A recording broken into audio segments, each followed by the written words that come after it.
Hello. I was reading the Moscow Times today, as I usually do, and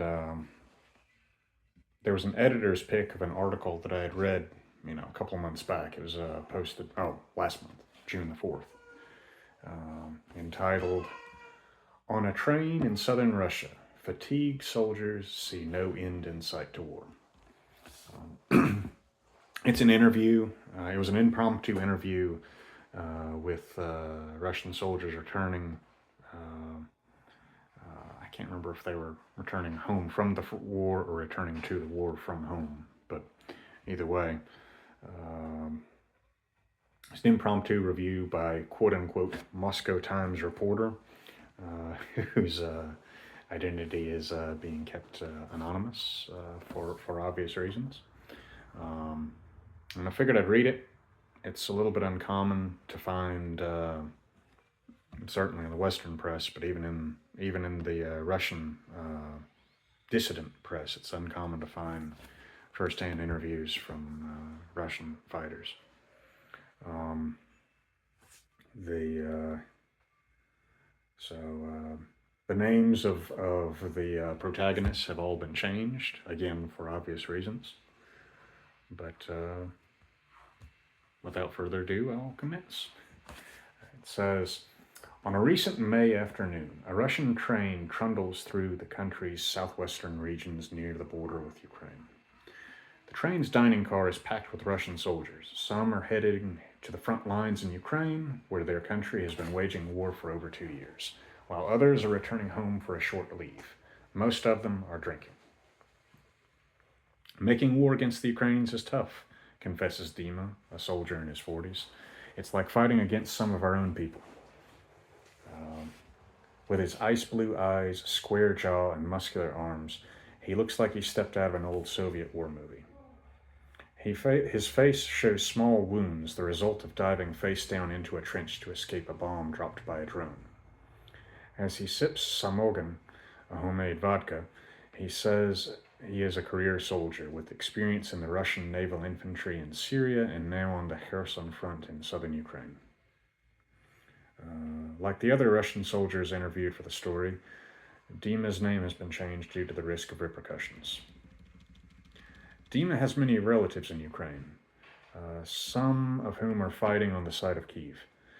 He prays every day that he will not meet them on the battlefield. Once his unit captured a Ukrainian soldier. Honestly, I felt really bad, says Dima. He said he didn't want to fight, and I didn't want to fight against him either. He sees that his wife is calling him, but he does not pick up the phone.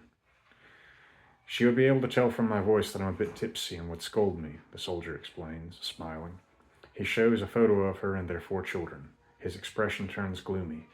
He has rarely seen them over the past 2 years.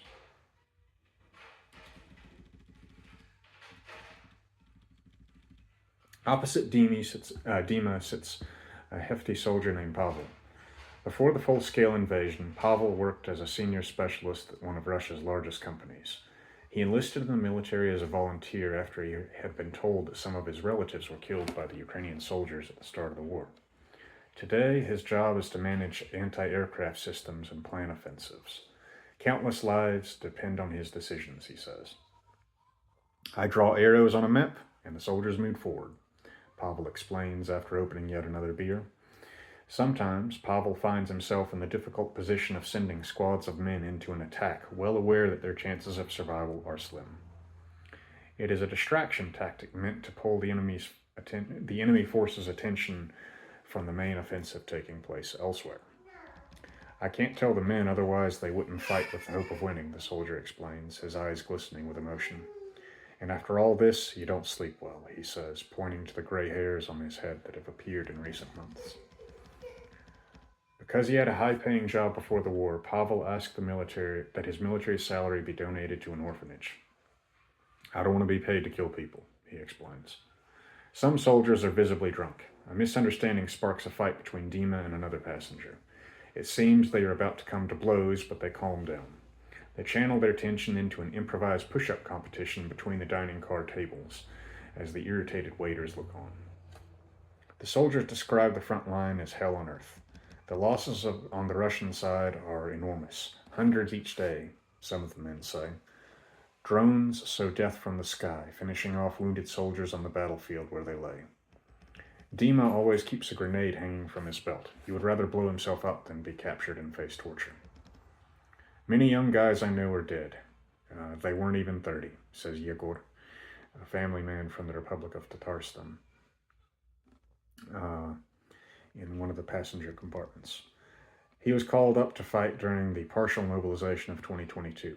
Only a few of us who were mobilized are left, he says.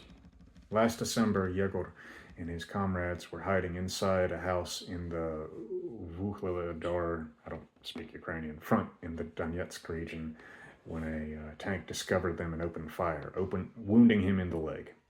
For the injury, he was compensated 3 million rubli, which is $33,500 at the time, which he used to buy a new house.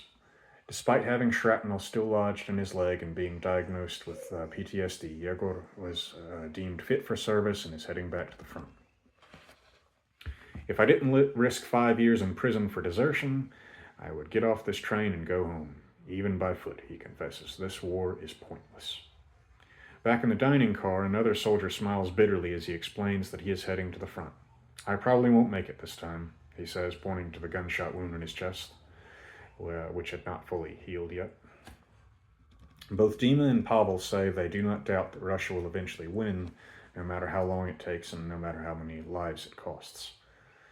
We're reclaiming our historic lands, says Dima, who says he believes that Ukraine has never been a sovereign nation. Russia won't go any further past Ukraine unless NATO countries attack us, he adds. Pavel compares the ongoing war to a challenge between two boxers. In the end, it will be them who run out of energy first. It's almost 11 at night, and the dining car is about to close. One of the soldiers stands up and proposes a toast. The atmosphere, once noisy and cheerful, suddenly turns solemn. To the boys, says the soldier. Dima and Pavel stand up with everyone else and drink in silence. Well, there you go. Fairly short article. Hope you enjoyed it. Have a good evening.